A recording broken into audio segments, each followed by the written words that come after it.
ஒரு காலத்தில் தெற்கிந்தியாவில் அமைந்திருந்த ஒரு சிறிய நதிக்கரை கிராமம்.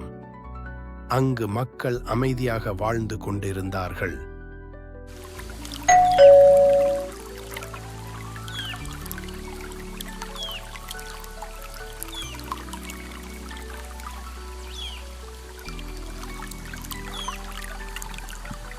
ஆனால் சில நாட்களாக அந்த அமைதியில் பிரச்சனை வர ஆரம்பித்தது.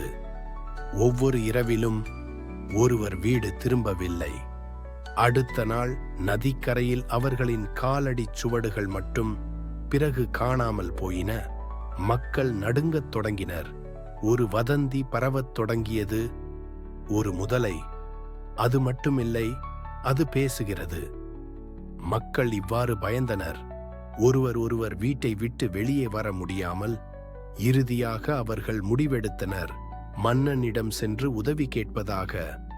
அரண்மனையில் ராஜா மக்கள் சொல்வதை கேட்டதும் அதிர்ச்சி அடைந்தார்.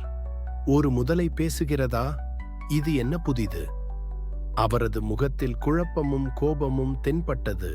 அந்த நேரத்தில் மெல்லக் கதவின் வழியாக நகைச்சுவை சிரிப்புடன் ஒருவர் வந்தார். அவர் யாருமில்லை, நம் அறிவாளி தெனாலிராமன். அரசே, என்றார் அவர். இந்த விளக்கம் கேட்கும்போது எனக்கும் சில சந்தேகங்கள் வந்துவிட்டது. இது ஒரு உண்மையான முதலைதான் என நம்ப முடியவில்லை. ஒருவேளை இது ஒரு வேடிக்கை அல்லது சூழ்ச்சியாக இருக்கலாம். மன்னன் சிறிது சிந்தித்தார். நீ சென்று கண்டறி, தெனாலி. நம்பிக்கை உன்னிடமே இருக்கிறது. அடுத்த சில நாட்களில் தெனாலி மக்கள் யாரும் அறியாமல் நதிக்கரைக்குச் செல்கிறார்.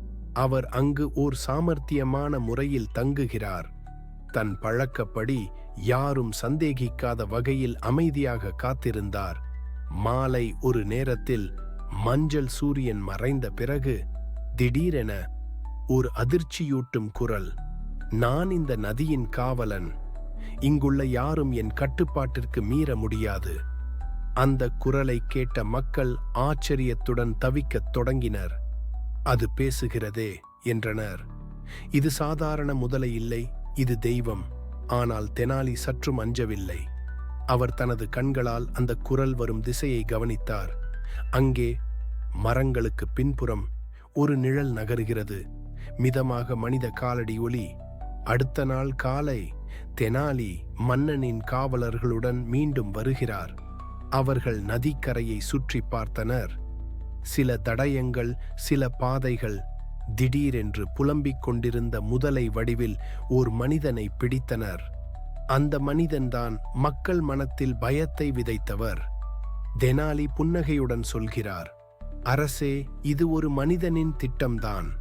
மக்களை பயமுறுத்தி அவர் பயன்கள் பெற வேண்டும் என்ற நோக்கத்தில்தான் இந்த செயல் செய்துள்ளார். மன்னன் கண்ணில் ஒளி தெரிந்தது. தெனாலி, நீ உண்மையை வெளிக்கொணர்ந்தாய். அரசியலிலும் வாழ்க்கையிலும் அறிவுதான் பாதுகாப்பு. அந்த நாள் முதல் அந்த கிராமத்தில் மீண்டும் அமைதி நிலவியது. மக்கள் பயமின்றி வாழத் தொடங்கினர். முடிவில் தெனாலியின் வார்த்தைகள் எல்லோருக்கும் நினைவில் இருந்தன. பயம் என்பது உண்மையை மறைக்கும் ஒரு மாயை. அறிவு மட்டுமே அதை பளிச்சென்று ஒளிரச் செய்யும். இந்த கதை நமக்கு சொல்ல வரும் செய்தி, அறிவே ஆற்றல்.